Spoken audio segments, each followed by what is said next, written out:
पाठ्य पुस्तक पढ़ने वाले हैं ना? Yes sir. ठीक, बहुत अच्छे। अभी देखिए आप लोग इस पुस्तक में जो चित्र बना हुआ है आप लोग देख रहे हैं। Yes sir. इस चित्र को कितने लोग पहचान रहे हैं? सब लोग पहचान रहे हैं? Yes sir. चाहिए किसका चित्र है? किसका चित्र है? श्रवण कुमार का चित्र है। अच्छा, श्रवण कुमार ने कंधे पे क्या रखा है? कांवर रखा है। कांवर में कोई बैठा भी है? कौन बैठा है? श्रवण के माता पिता बैठे हैं। आप लोग श्रवण की कहानी जानते हैं? ठीक। अच्छा, श्रवण कुमार की मृत्यु कैसे हुई थी? श्रवण कुमार की मृत्यु कैसे हुई थी वो पता है? अभी देखिए, आज हम लोग श्रवण कुमार के कहानी को पढ़ेंगे। श्रवण कुमार कौन थे, इन्होंने क्या किया, इनका नाम हम लोग क्यों याद करते हैं, इनके माता पिता कौन थे। देखिए, श्रवण कुमार एक होनहार बालक था। श्रवण कुमार बचपन से बहुत मातृ पितृ भक्त बालक था। अपने माता पिता की बहुत सेवा किया करता था। श्रवण कुमार के माता पिता दोनों आंख से अंधे थे। माता को भी नहीं दिखाई देता था, पिता को भी नहीं दिखाई देता था। माता पिता दोनों अंधे थे। अपने अंधे माता पिता की सेवा श्रवण कुमार करता था। हमेशा उनकी आज्ञा का पालन करता था। श्रवण कुमार माता पिता कुछ कहते थे, तुरंत श्रवण कुमार उस चीज को करने के लिए तैयार हो जाते थे। श्रवण कुमार उस चीज को तैयार हो जाते थे। एक बार माता पिता ने कहा कि बेटा, हमें आंख से कुछ दिखाई नहीं देता, हम तो अंधे हैं, हम बूढ़े हो गए हैं, लेकिन मेरी एक इच्छा रह गई है कि मेरा मन करता है कि हम अपने बुढ़ापे में तीर्थ स्थान का दर्शन करें, तीर्थ पे भ्रमण करने जाएं, वहां पे तीर्थों का हम लोग दर्शन करें। जैसे ही श्रवण कुमार ने सुना इस बात को, श्रवण कुमार तुरंत राजी हो गया कि आप चिंता क्यों करते हैं, आप दोनों को मैं ले चलूंगा, अपने कंधे पे ले चलूंगा। और फिर क्या कहा? श्रवण कुमार ने एक कांवड़ तैयार कर लिया। कांवड़ आप लोग जानते हैं ना? Yes sir.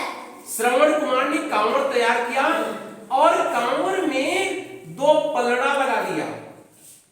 एक पलड़े पे अपने पिता को बिठाया, दूसरे पलड़े पर अपने अंधी माता को बिठाया।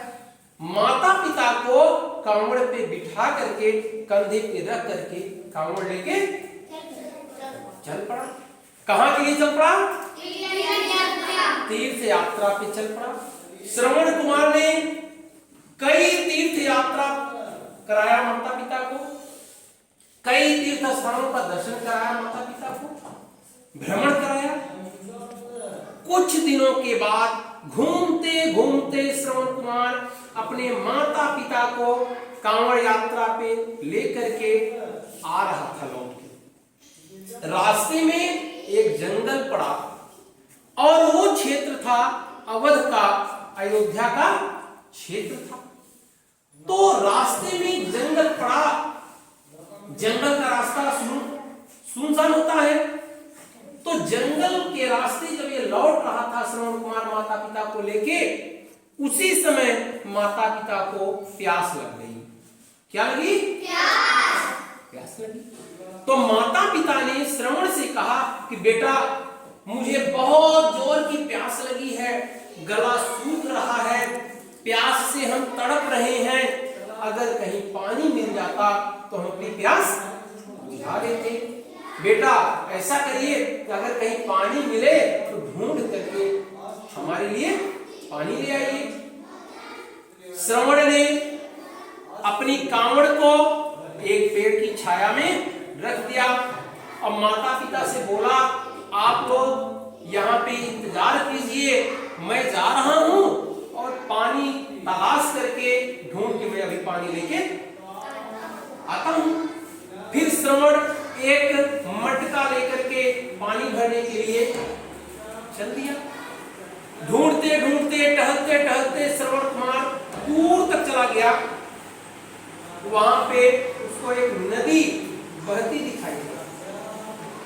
श्रवण ने सोचा कि नदी बह रही है, इस नदी से हम पानी ले लेते हैं, पानी लेके चलेंगे, अपने माता पिता को हम पानी पिलाएंगे, उनकी प्यास बुझ जाएगी। श्रवण झुक करके उस मटके में पानी भरने लगा। और जब पानी भरने लगा तो पानी की, जब मटके में पानी भरते हैं तो आवाज आती है ना, कैसी आवाज आती है? गुड़ गुड़ गुड़ गुड़ गुड़ गुड़ गुड़ गुड़, ऐसी आवाज आती थी। तो जब पानी मटके में भरने लगे तो श्रवण ने जब मटके से पानी भरना शुरू किया, कैसे आवाज आई? गुड़ गुड़ गुड़ गुड़ गुड़ गुड़ गुड़। इस आवाज को दूर तक जो है जंगल में राजा दशरथ उस समय जब शिकार खेलने निकले थे, उन्होंने सुना। तो राजा दशरथ ने सोचा कि कोई जानवर है जो नदी में पानी पी रहा है, ये आवाज नदी से आ रही है, जानवर कोई पानी पी रहा है। तो दशरथ जो थे वो आवाज सुन करके शब्द वेदी बाण मारते थे। दशरथ जो है उनके अंदर ऐसी कला थी, अगर वो केवल आवाज सुन लेते थे तो बाण अपना चला देते थे, जहां से आवाज आती थी वहां जाके बाण लगता था। दशरथ ने जब आवाज को सुना, दशरथ ने अपना बाण चला दिया। जब बाण चलाया तो बाण जाके लगा किसको? श्रवण कुमार को लग गया, क्योंकि श्रवण ही तो पानी भर रहे थे। जब श्रवण को बाण लग गया, श्रवण घायल हो गए। श्रवण बोले आ, कैसे बोले? श्रवण के दर्द से आवाज निकली आ। जब आह की आवाज सुना दशरथ ने तो उन्होंने सोचा, अरे ये तो जानवर की आवाज नहीं है, ये तो कोई इंसान की आवाज है, कोई आदमी की आवाज है। तुरंत तो दौड़ते हुए आए और जब वो नदी के किनारे आते हैं तो देखते हैं एक बालक जो पानी भर रहा था उसको बाण लग गया है और वहीं पे वो गिर करके दर्द से करा रहा है। तो दशरथ ने पूछा कि आप कौन हैं? उस बालक ने कहा कि मेरा नाम श्रवण कुमार है, मेरे माता पिता अंधे हैं, मैं उनको पेड़ की छाया में बिठाया हूं, उनको प्यास लगी थी, मैं पानी ढूंढने के लिए नदी किनारे तक आ गया था और मैं पानी भर रहा था, उसी समय बाण मुझको लग गया और अब मैं नहीं बचूंगा, अब मेरा अंतिम समय आ गया है। दशरथ बहुत पछताए। दशरथ ने गलती माना कि मुझसे गलती हो। उस बालक ने कहा कि अब क्या होगा, अब तो मैं घायल हो गया हूं, आप एक काम मेरा कर दीजिए, मेरे मरने के पहले पानी ले जा करके मेरे माता पिता को पिला दीजिए, उनकी प्यास बुझ जाएगी, मेरी आत्मा को बहुत संतोष हो जाएगा। इतना कह करके वो बालक जो है मृत्यु को प्राप्त हो गया। वो बालक मृत्यु को प्राप्त हुआ। राजा दशरथ उस मटके में पानी लेकर के बड़े दुखी मन से धीरे धीरे गए और उस माता पिता के पास पहुंचे, जहां पे श्रवण के अंधे माता पिता पेड़ की छाया में थे। वहां दशरथ कुछ देर तक चुपचाप खड़े थे। जब श्रवण के माता पिता ने पूछा कि बेटा पानी तो ले आए ना, तुम चुप क्यों हो, मुझे प्यास लगी है, जल्दी से मुझको पानी दे दो, मेरी प्यास बढ़ती जा रही है, तुम चुप न रहो।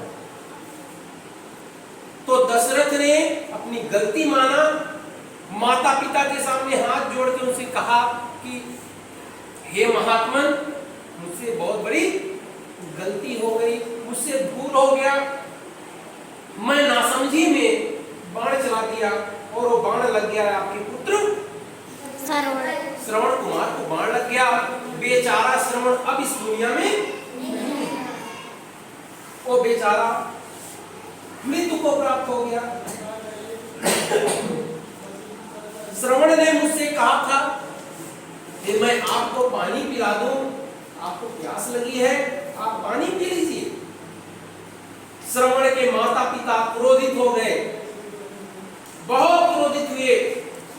उन्होंने कहा कि मैं इस पानी को हाथ नहीं लगाऊंगा, तुम पापी हो, तुम अत्याचारी हो, तुमने मेरे पुत्र का वध किया है, तुमने मेरे पुत्र को मारा है, मैं तुम्हारे हाथ से पानी नहीं पीऊंगा, भले ही मेरी मृत्यु हो जाए। जिस तरह से मेरा पुत्र मर गया उसी तरह से प्यास से मैं भी मर जाऊंगा, लेकिन मैं पानी नहीं पीऊंगा। लेकिन मैं तुम्हें श्राप दे रहा हूं कि जिस तरह से मेरी मृत्यु हो रही है पुत्र वियोग में, पुत्र की याद में मैं मर रहा हूं, एक समय ऐसा आएगा जब तुम भी राजा भले ही हो, लेकिन तुम भी अपने पुत्र के वियोग में तड़प तड़प कर घुट घुट कर मरोगे। इतना कह करके श्रवण कुमार के माता पिता मृत्यु को प्राप्त हो गए। श्रवण कुमार के माता पिता, उन्हीं का श्राप लगा था राजा दशरथ को। जब राम वनवास जाने लगे तो दशरथ भी राम की याद में तड़प तड़प करके घुट घुट करके दशरथ की भी मृत्यु हुई थी। तो अभी हम लोगों ने जो कहानी सुना, जो कहानी हम लोगों ने पढ़ा, इस कहानी का क्या नाम था? श्रवण कुमार के माता पिता कैसे थे? श्रवण अपने माता पिता को कहां ले गया? श्रवण कुमार को बाण किसने मारा था? श्रवण के माता पिता ने किसको श्राप दिया? राजा दशरथ को श्राप दिया था ना? वो श्रवण कुमार अच्छा लड़का था। श्रवण कुमार अपने माता पिता का आज्ञाकारी पुत्र था। श्रवण कुमार अपने माता पिता की सेवा करता था, अपने माता पिता की हर आज्ञा का पालन करता था। हम लोगों को भी क्या सीखना चाहिए? अपने माता पिता की आज्ञा का पालन करना चाहिए। माता पिता जो कहें उसको हमें बड़ी खुशी के साथ करना चाहिए। हमें कभी झूठ नहीं बोलना चाहिए। हर काम हमें समय पर करना चाहिए। आप लोगों को कहानी कैसी लगी? अच्छी लगी।